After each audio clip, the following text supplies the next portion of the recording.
Hello, Beverly. Thanks for joining us. We're here today with City Council Vice President, Ward 2 Councilor Wes Slate. Wes, as you know, is also a mayoral candidate in this year's election. We're going to talk with Wes today about some of the happenings that are going on in our city, and there are certainly many of those. We're also going to focus a little bit on Wes's vision for the future of our city. Now, by way of background, most of you probably already know this, but you do know that Wes is our current Vice President of our City Council. He is currently serving in his third term as Ward Councilor in Ward 2. He is Chair of Legal Affairs. Last term, Wes was Chair of our Public Services Committee. He also chaired our Ordinance Review Committee for 3 years during his tenure. Ward 2 consists mostly of downtown, including the waterfront and Goat Hill. Wes moved to Beverly in 1982. He is married to Georgia Bills for 35 years. At least if he gets to August 19th, it'll be 35 years from what I'm told. They have a son, Richard, who is a sports writer for the Boston Metro. Richard is a graduate of Beverly High School in 2002 and also attended Providence College, where he graduated in 2006. I am Al Temkin, and I am very happy to serve today as your host. Wes, welcome. Thank you, Al. It's great to be here, and this is always fun to do. There's certainly a lot to talk about this time. Well, isn't that the truth? And you're always fun to talk to, Wes, because you're not a man I've noticed that lacks for words. I have noticed that about you. That was my line. I was supposed to say that about you. Oh, okay. Well, you know what? Then we're on the same page. That's pretty good. You got ahead of me because you got to talk first. So, so let's begin, Wes, with talking about what's happening in the city. There seems to be a lot going on. You know, the City Council's been very busy. You guys, I believe, right now are on summer recess. Coming back in September, is it?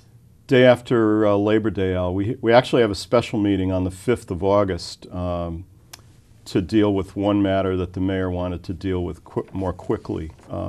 It's not uncommon during the summer for financial things to come up that need to be dealt with. Generally, it's to authorize the mayor to sign off on some grant application or a funding mechanism that can't wait until September. Mm-hmm. So we do have a special meeting scheduled on the 5th to deal with the mayor's proposal for additional liquor licenses in the city, which was reported in the paper yesterday, and there's been a lot of discussion about this. I would say strong feelings on both sides. So that will, I believe that's the only item on that agenda, although anytime we have a meeting, other things seem to creep into it. But other than that, we'll be back on the 3rd, day after Labor Day, for our regular meetings and start right in on our regular schedule as soon as we get back to regular meetings. And what are some of the issues going to be that you guys are going to be tackling beginning in September? Well, I think that's the liquor licenses are a big one. I'm not. I assume that we'll deal with that on the 5th, but there are ongoing discussions about some of the big projects in the city. Of course, the waterfront continues to be developed. The Route 1A Brimble Avenue, Route 128 Brimble Avenue interchange project is a big project. The mayor's been meeting regularly with the state officials. We've had meetings about it also. I mentioned Route 1A, that's the Rantoul Street project to redo. The state planning to fund redoing Route 1A from the bridge all the way to North Beverly to the Memorial Building.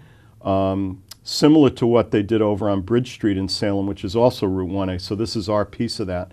It's been in the works for a long time. We had an event last night, and somebody said, hasn't that been talked about for about 20 years? And I said, yeah, except now, like the Beverly-Salem Bridge and the MBTA parking garage and some other things, it's actually going to happen. So there's a lot of work to be done on that. And then the regular business of the council. Most of what we do in the 6 years that I've served, much of what the council does is routine. And non-controversial. That's when people watch the meetings on BevCam and see the votes are 9-0, 8-1, maybe 7-2. It seems like, and they come fairly quickly, and there isn't much discussion. That's partly because most of what we do is routine, but also because a lot of the work, like any legislative body, Congress is no different, the state legislature is the same. A lot of the real work and discussion takes place in the committee meetings. And those are on the off Mondays, the second and fourth Mondays of the month. Council meets first and third. And that's when the real meat of the discussions generally takes place. A lot of the hard work on rewriting the ordinances and considering licenses and all the other things that the council does. So that when those matters come before the full council, most of the hard work's been done, most of the discussion's been done, and other than any live discussion on live and on cable, and if there's a public hearing or a public, they're all public meetings, but if there's a public hearing, the real work has been done in committee, and councilors tend to be better informed when they come into the meetings so that they know one way or the other how they feel about a particular issue. Sure. Let me ask you, Wes. You've served now, as we've mentioned, you're in your third term. You are currently the vice president of the city council. Looking over the past approximately 6 years, what would you say would be your proudest moments serving on that council? I think the one thing that I would point to, which is probably the least, not least known, but I've described it as it's not a sexy kind of topic. It's not something that people get really worked up about. But you mentioned at the beginning ordinance review. Those are the laws of the city, and the council's responsibility, one of our main responsibilities, is writing and revising and updating the ordinances. When the charter, when the citizens of Beverly voted on to form a charter commission in the middle 90s, and then that group met for many months and looked at revising the charter. The charter would be like the Constitution of the city of Beverly. And that's a much more involved process, requires a public vote. When that was done, then the ordinances, the Code of Ordinances, which is a notebook about this thick, I think it runs over 400 pages, was supposed to have been revised. And various, excuse me, various groups, various individuals had a part in that, but over the years it never had really gotten done.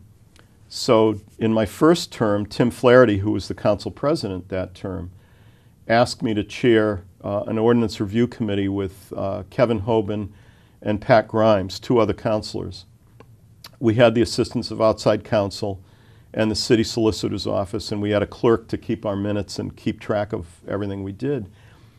And we spent the next 3 years going through that document line by line, page by page, researching all of the work that had been done before us.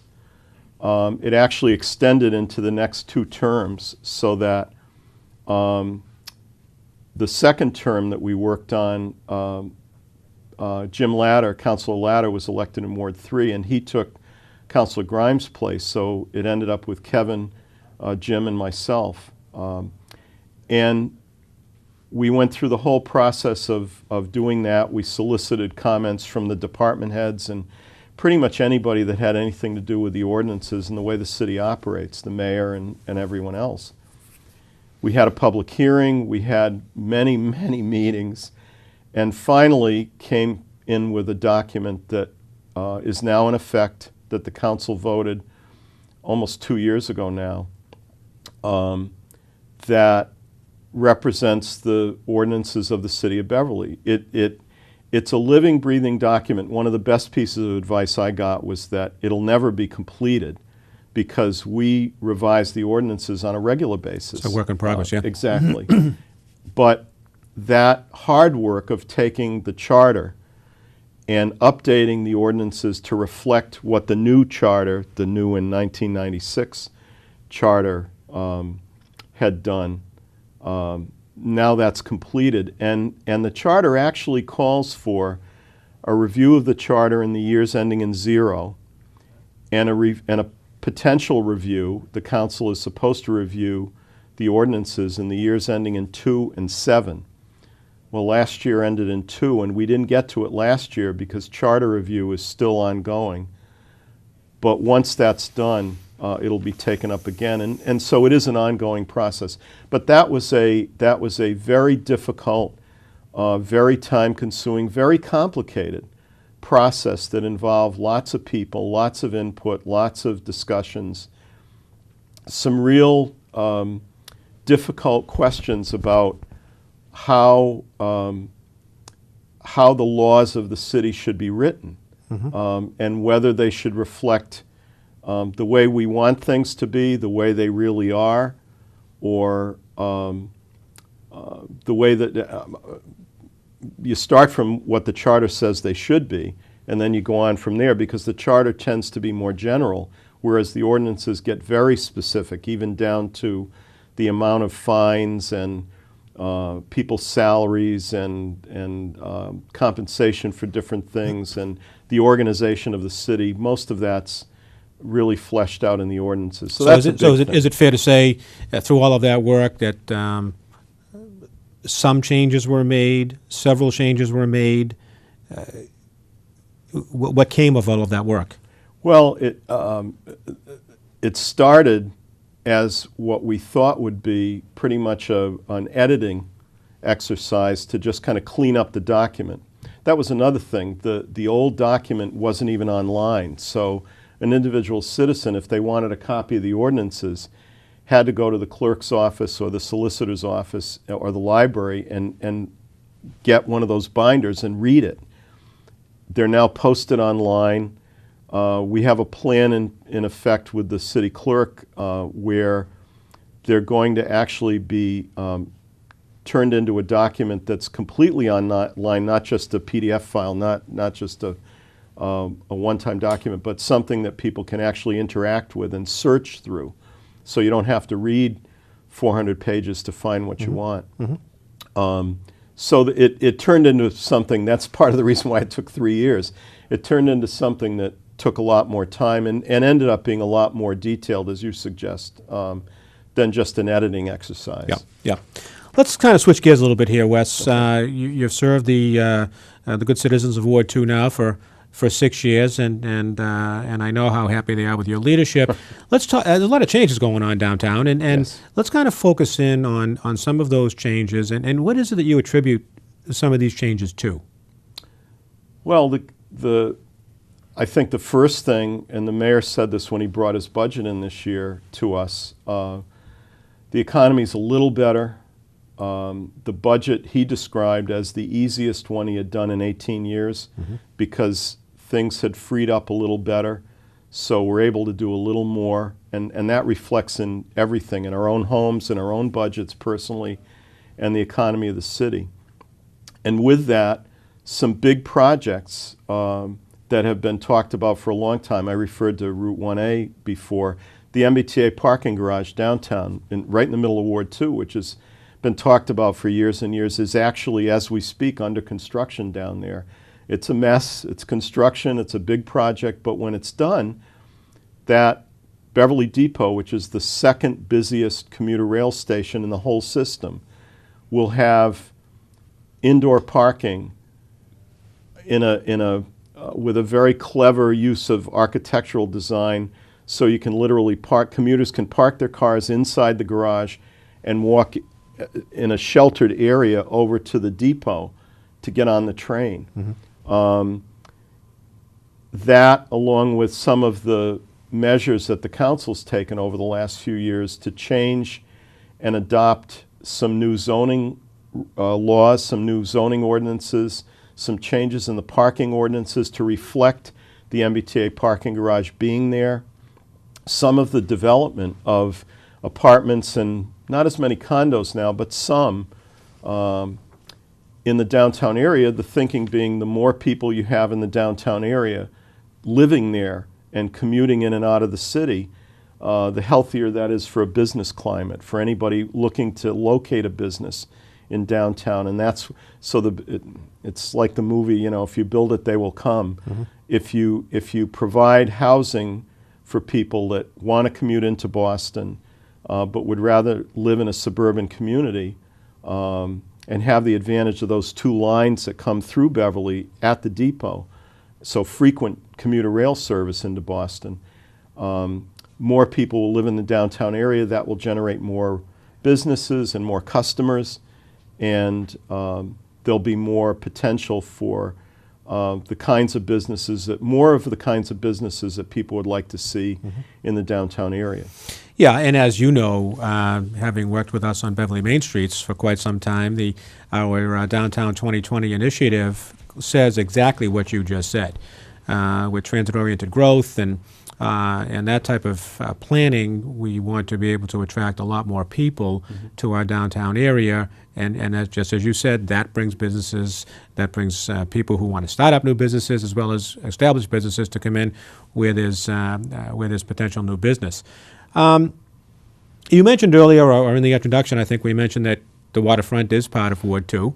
Waterfront has been certainly, I think controversial is probably a pretty good word over the past several years. But I guess my question to you is, and the viewers I think would be interested in your answer, number one, where does all of that stand? And number two, what is your vision for the waterfront? Well, it's interesting. The first year I ran for office, which is now 7 years ago, walking around door knocking and introducing myself to people in the neighborhood. We had lived in Ward 2 since we moved to Beverly. The one question that people asked me then was when it was in some form of, when is the city ever going to do anything about the waterfront? Because the waterfront 7 or 8 years ago was in pretty tough shape. There wasn't really any activity down there other than the marinas that were there. The McDonald's had closed and been closed for a while. The bridge was done, but there really wasn't that much happening. And since then, the city, with a big push from the state and a lot of help from the governor and the lieutenant governor, was able to get funding to totally rebuild the parts of the property that the city owns, which is pretty much everything other than the marinas. So the recreational marina is totally redone. That was completed last year. The commercial marina, where the lobstermen and the fishermen work out of, is close to being done this year. There was a lot of infrastructure work that had to be done on the seawall. It's very difficult, it's very expensive, but that's all pretty much done. There's a few things left to do. And then, of course, the big thing, and when you talk about vision, when our son was younger, we used to go to the McDonald's all the time. And years before that, people talk about the clam shack that was down there, that you could go get a bucket of fried clams and sit by the water and watch the boats.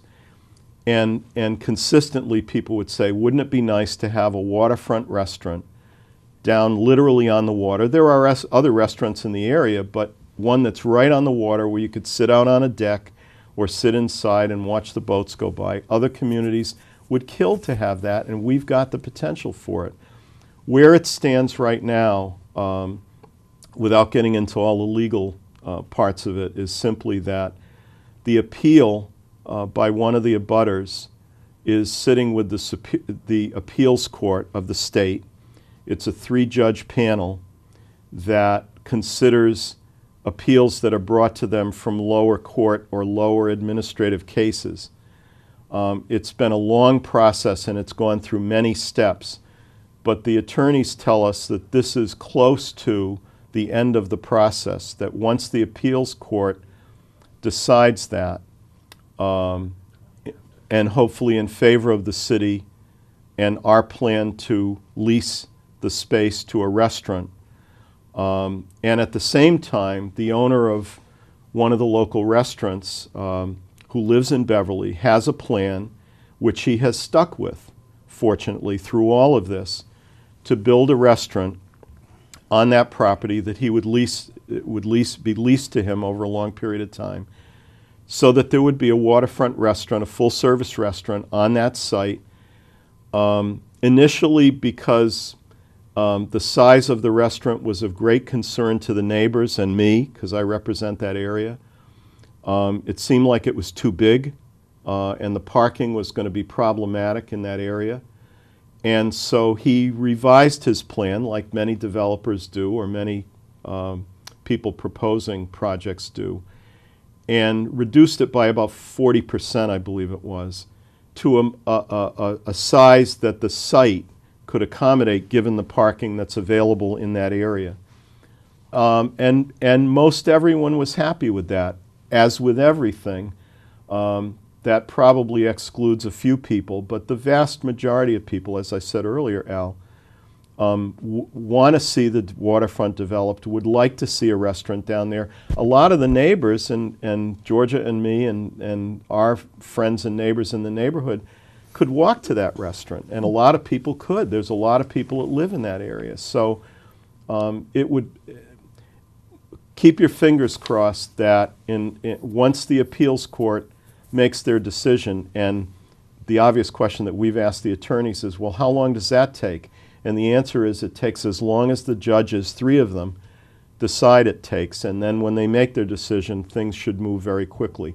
Fortunately, the owner of the restaurant, as I said, has stuck with it, and his plan is, as soon as that happens, to move forward with negotiating a lease with the city and the terms of that lease and building a restaurant so that it'll be there and we can enjoy it sooner rather than later. Good. Which would be great. Good. Let me just take a quick break here. For those of you just joining us, we are here today with City Council Vice President Wes Slate, who, as you all know, is also running for mayor of our city this year. We're asking some questions about what's happening in our city these days and also focusing a lot on Wes's vision for what our city will be down the road. I am Al Temkin, and I'm serving as your host. So my next question, Wes. You know, Al, let me. We started talking about the waterfront, but you started off with Beverly Main Streets and the development of the downtown 2020. Let me just mention before you get on to your next question that the 2 organizations that represent businesses in Beverly and other sponsors, Beverly Main Streets and the Chamber of Commerce. People tend to confuse the 2, and they have different missions. The Chamber covers the whole city and do what they do. Beverly Main Streets is actually focused on, as you know, a very specific area of generally the downtown, most of which, or a good part of it, is in Ward 2. So I've worked very closely with Beverly Main Streets over the years, and like most organizations that you get involved with, I've been active with the organization. I've been supportive when I've agreed with them. We have not agreed all the time. I meet regularly with the leadership of Beverly Main Streets and share ideas and talk about what I've heard and what they've heard and what's going on in the city and the downtown area, most of which, as I said, I represent. And I think that with any organization that takes an active role in the city, whether it's a political organization or a business organization or individual people, some people like what they do, some people don't like what they do, some people like some of what they do and not all of what they do. But to have that organization in the city representing many of the businesses, some of the organizations, the colleges, the nonprofits, and everyone else, and residents, is definitely a good thing. One thing I will say is that unlike other cities, Beverly Main Streets, for us, particularly when times have been tight on the city budget side of things, ends up acting as a supplement or an assistant to a lot of what goes on in the city, and what City Hall just doesn't have the people or the ability to do. And the confusion, I think, comes in with anyone that brings in a proposal to the council, whether it's a private group or an advocacy group, Beverly Main Streets, the Chamber, an individual, or whatever. The misunderstanding is that they propose something or anyone proposes something and we automatically adopt it, and that just doesn't happen. The reality, as we talked earlier, is that legislative process that we go through is, as the old joke said, it's like making sausage. It's not pretty, but you have to focus on the result.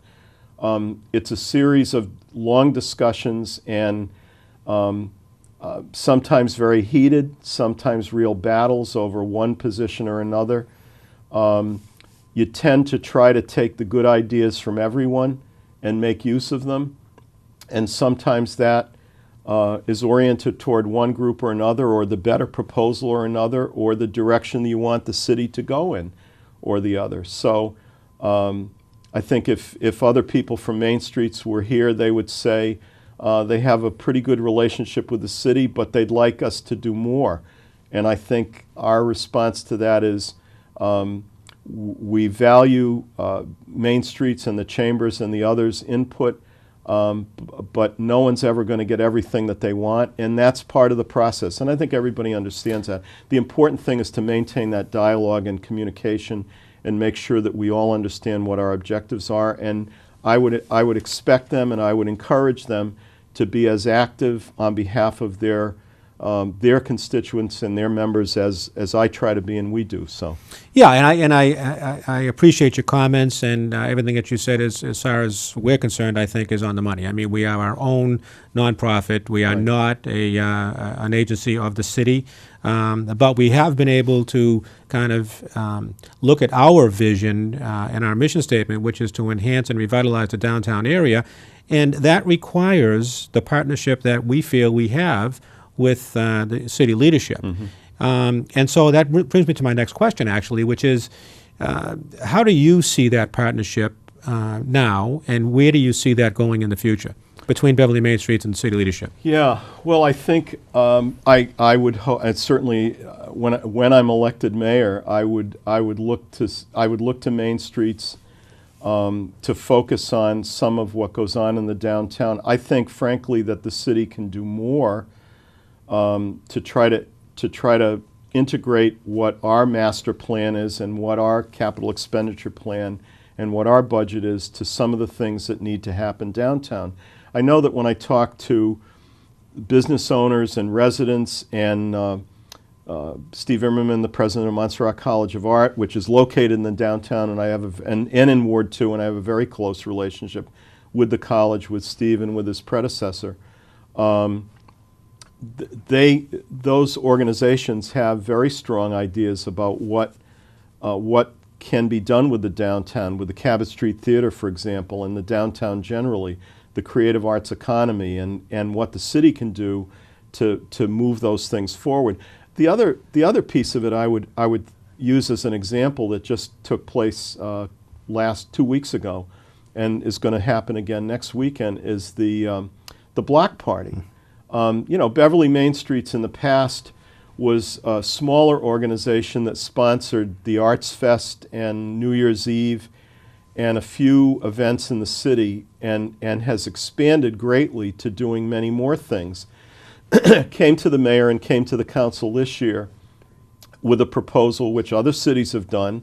Gloucester does it once a month. Boston does it frequently in the neighborhoods for a block party. And they went before any number of groups, the licensing board, the health department, the council, the mayor, and others, with a proposal to do the block party and to close down a section of Cabot Street and to have a band and to have food and to have beer and wine and to have kids' activities and have a block party on a warm summer night. And the proposal this year was to try it on 2 summer nights, a couple of weeks ago, and then Saturday, August 3rd is the next one, as you know. And like most big activities that you plan like that, whether it's the organization or the city or anyone else, first of all, the city could never do that on our own. Main Streets also could never do it on their own. It required the restaurants, the police department, the fire department, the health department, the licensing board because of the sale of beer and wine, many different groups and lots of volunteers and just a lot of hard work to public services to get the streets set up and patrolled with the police and all of that. The best news is, and for anyone that was there, and if you weren't there, you should have been there, it was a tremendous success. People could not believe the number of people that Jen Wallace and Heather Woolsey, the marketing coordinator, on social media got the word out, and we promoted it certainly on the council president, Paul Guanci, certainly mentioned it, I did. People just kept coming. It was a huge success. It was a beautiful night. It had cooled off a little bit. The band was there. The food. The only complaints I heard about it, not complaints, but suggestions for the next one were the food ran out. Nick from Soma said he had 2 roast pigs. Next time he'll have 3, Right. because he ran out of food. The beer and wine, the beer taps, there were 3 beer taps. Next time they'll have more so they can serve people more quickly. And most of the restaurants, I know I at one point I opened the door to Maria's Pizza just to see if Barbara were there, and you couldn't get in the place. The restaurants were busy. And people had a lot of fun. Afterward, when we were talking about, I did not serve in the military, but there's a term in business in the military that you do an after-action report or lessons learned. Mm-hmm. And you always look to, okay, we're going to do this again. What can we do better? And those are things, more beer taps, more food. One of the questions I asked the police officers that were there that night and the officers in charge in the police department and the chief, any problems, any knuckleheads, any stupid things that happened? None, 0. No arrests, no problems. Everybody had a good time. Little kids, older folks, everyone had a great time. We need to do more of that. I said to Jen Wallace afterward, I like the idea of us trying to do it next year. If I'm mayor, I would promote this. Do it once a month and start in May or June, depending on the weather, and go through September or August when you have those nice early fall or late summer nights. And Jen looked at me and said, the city's going to have to step up and help us with that, because it's a lot of work to do it, as you know. But that's a great new idea that Main Streets came up with and promoted and got the restaurants signed up. And one of the restaurants that was not in that area that was blocked off has already said, I want to be included in that next year. Right, or next time you do this. So it was so popular that everyone really had a good experience. And I can't wait for August 3rd. I hope the weather is as good as it was. Weather's going to be great. Part of homecoming, and it'll be It's going to be terrific. And let me just say to those viewing, once again, the next block party is on Saturday night, August 3rd. The weather will be fantastic. They've learned a lot from this, you're right, from this first block party. There will be another beer garden. There are more food vendors that will be on the street for people, so they won't be running out of food. And they're changing the fee structure, the payment structure for the beer garden, so there won't be long lines waiting for people waiting for a drink. So, but I totally agree. I mean, Francine and I were down there. Anybody who was anybody was there. Little kids, dogs, cats. There was everybody was there. It was a lot of fun. So please come on down August 3rd and enjoy the festivities being sponsored again by Beverly Main Streets. 5:30 to 9:30. Perfect. Thank you. And another point you brought up. Every single business owner that I spoke to, and there were several, had a tremendous increase in their business that one night. And you're right. Most restaurants you could not get into. We ended up, Francine and I ended up enjoying dinner with Tom and Mary Grant at Chianti's, and we spoke with Rich Marino, and he said he had an outstanding day. Right. There were people everywhere. So that's the kind of thing that Beverly Main Streets is bringing to the community, and we're just getting started. Richie was actually the restaurant owner that said he wants to be included next time. We actually took a break toward the end and went down to Alex's place, Solito Lindro, which is way outside the area, and they were busy. Mm-hmm. So everybody did well. It was great for everybody. Let me ask you, we're on Main Streets, and I don't want this to be an entirely a Main Streets discussion, but I think it's an important part of what our city has done over the past few years, and certainly will be even more important in the years to come. But Beverly Main Streets, as you know, Wes, has a group called 30 in Main, mm-hmm. which is a group that's really bringing in a bunch of really exciting and energetic and very bright young people that, in our hope, will be the future leaders of Beverly Main Streets and quite potentially and possibly our city. What would you say to the viewing public that's watching us here today? What's a good way for young people to be more involved in our community? Well, I can tell you what I've told the 30 in Main group when they had us, a number of us, attend one of their meetings a year or two ago. I looked around the room, and I knew many of the people in the room. Some were already active in Main Streets or other groups. A couple of them have actually become political candidates in this election, which is great. And what I said to them was, first of all, get involved in city government in some way. The city has about 300 volunteers on boards and commissions of all types. And there are never enough volunteers to fill all of those slots. And there are also people who have served for a long time who would be happy to vacate their seat and let someone else take over if someone else were willing to do it. So that's one thing. The second thing I said to them, and as I said, a couple of them have taken me up on it, run for office. I would use the example of the last election, that there were a number of open seats for various reasons, people running for other offices, choosing not to run. And so we had 4 new councilors out of 9, which is a big change. And 3 of them were of that age group, were in their 30s. And I can tell you from that infusion of new energy and younger families and younger counselors being on the council, it really gave us a shot in the arm with a lot of new ideas, a lot of, well, it's been done this way for a long time, but why don't we try looking at it this way? Different perspectives. These are people that obviously all live in the city, have young families, and are really invested in it.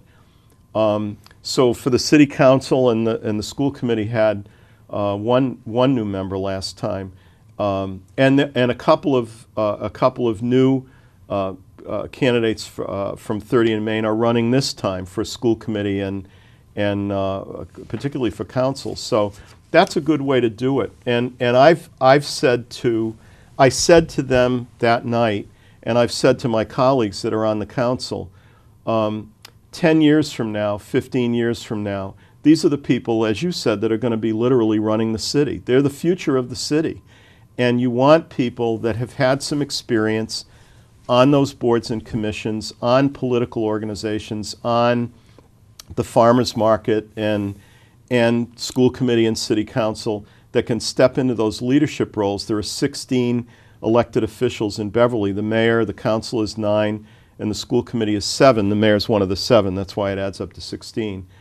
And those seats are open every 2 years by the charter, so someone's going to run. And if you look at the list of people, I just picked up the list this morning from the clerks, we have a lot of new names and a lot of people that are interested in elective office. My seat in Ward 2, as of today, has 4 candidates.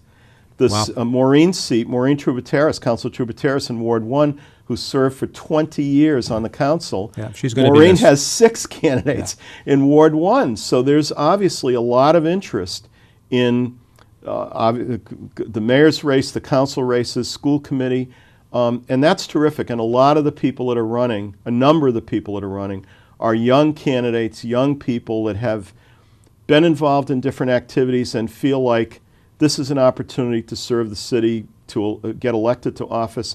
I've been to a couple of their kickoffs. I'll go to all of them, except my opponents. When I talked to them and told them I was running, we both agreed that we wouldn't come to each other's kickoffs. But other than that, I've been to a number of them. I'll go to many more. I'll go to all of them that I know about. And the level of enthusiasm and excitement among not just them, but their family and their friends and their supporters. You go to these things and you see people that you think, it's a younger crowd, and there are a lot of people that you don't necessarily know, and that's wonderful. That's terrific. That's exactly what we were talking about earlier with development of the city, downtown development, new families moving to the city, the school district being healthy, and beautiful new buildings like this one. It's all good news. It certainly is, and thank you for that answer. I have a final question for you. This is not a candidates forum. This is not a political kind of a program here, and we're not going to make it that. But I think I would be remiss in not asking you, Wes, this final question. Assuming you're elected mayor, the day after inauguration, what would be your top 3 priorities? Well, I think I've actually thought about this because you can't seriously consider doing this without wondering what would you do. And there are some immediate things beyond the obvious of continuing all the work that Mayor Scanlon's done on these projects that are ongoing that will continue into the next term. We talked about a number of them earlier. I think the first thing that faces a new mayor right off the bat is there are about 17 department heads and people that report to the mayor that the mayor appoints. That's in the charter. Decisions have to be made about those 17 positions because those are literally the people that run the city. Everybody thinks of the mayor's position as a strong position, which it is, but no one person can run the city single-handedly. There are key people in those departments that make the city run. And the mayor's decision on almost all of them has to be to recommend to the council whom the people are that he or she wants in those positions. So that would be one of the very first things that you have to think about. The second thing is that the budget, which we passed a couple of weeks ago, the fiscal year for the city runs July 1st to June 30th. So when you take office in January, you're halfway through that year.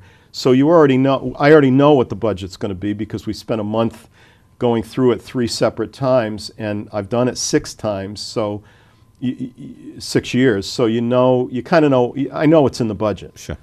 But almost immediately you have to start meeting with those department heads and the other constituencies in the city to plan the budget for the following year, because that process takes a good part of the spring.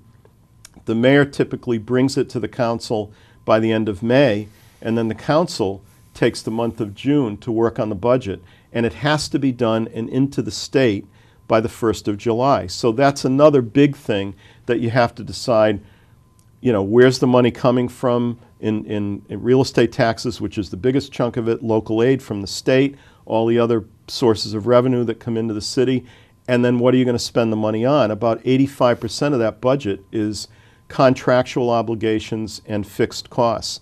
So you only have about 15% where you get to decide, do we spend the money here or do we spend the money here? Do we do this or do we do that?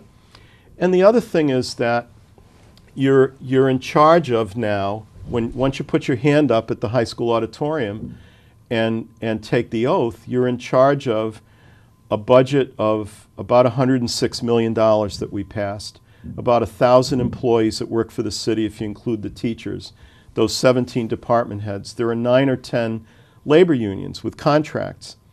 And right away, if you have that many people working for you directly or indirectly, and an operation of that size, that's something that you have to focus on right away. And I have no doubt that that's the other piece that would happen.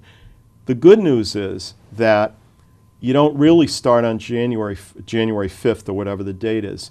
You do the same thing I did the first year I got elected, which is the election's on November 5th. You get sworn in January. So you've got 2 months of transition. I've always had a very good relationship with Mayor Scanlon. I've worked closely with him. Even before I got on the council, got to know him, supported him, and have worked with him closely. And certainly since I've been on the council, I met with him frequently, spent a lot of time with him, and understand how he operates and what he does.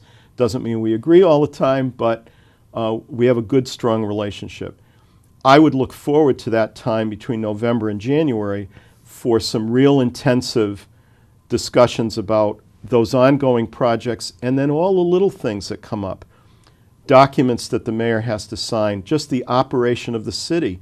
There's day-to-day business that has to be done that the mayor is, years ago, not to belabor the point, Al, but years ago, I'm told, long before my time, when the Board of Aldermen was in place and the mayor, and the shoe was prominent in the city. Beverly was a company town. I'm going back to the 20s and 30s and earlier, and soon after that up to the war. And the Board of Aldermen, and it was all men, ran the city, made all the decisions. The mayor was more of a ceremonial post. That changed, obviously, with the decline of the shoe and the growth of the city, to the point where when the charter was redone back in the mid-90s, the balance of power between what became the city council, formerly the Board of Aldermen, and the mayor shifted so that the mayor's position became much stronger and centralized, and the city council's position that was not like the old Board of Aldermen that ran the city. The mayor runs the city.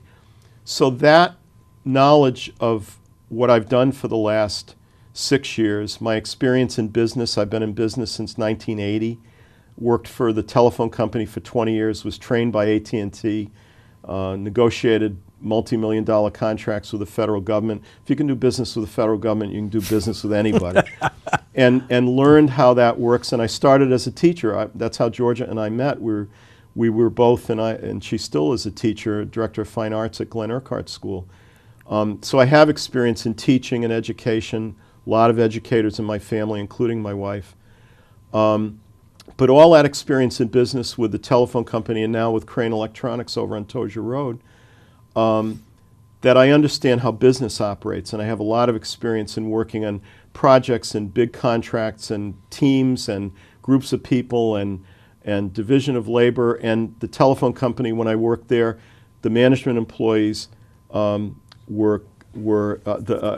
non-management employees were all union members, so we worked closely with the unions and their contracts and how work got done in that environment. So I'm very familiar with that. I've done that since 1980, and I'm ready for this, and I'm anxious to do it. And I frankly would not have given up a seat on the council representing the people of Ward 2, which I love doing, if I didn't think that it was possible to do it, that I was ready to do it, I look forward to do it, and I was capable of doing it. And I'm anxious to get started. Well, with that, Wes, I want to thank you very, very much for your time here today, for your insight into everything that's happening in our city, and there is certainly a lot. I also want to thank you, and I think I speak on behalf of many people when I say thank you for your leadership on the City Council for these past 6 years, and wish you a lot of luck in the upcoming mayoral election. And there you have it. We had a nice discussion here with City Council Vice President and mayoral candidate Wes Slate. I am Al Temkin. On behalf of BevCam, thank you for joining us.